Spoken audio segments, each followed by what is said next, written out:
So, yan, magiging 2 minutes lang. Kasi 1 lang yung signal eh. Yung pulse niya, 1. So, piso, 1 pulse din. So, 5.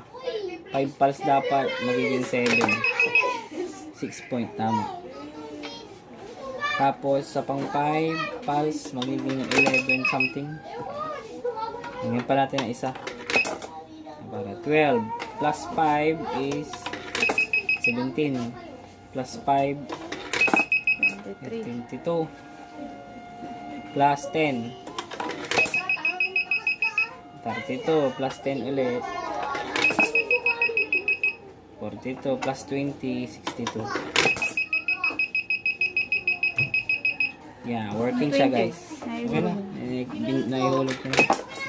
Yan. So, try naman natin tong isa. So, okay na tong ano natin. Off ko na to. Push mo niyo. Ay, stop mo lang.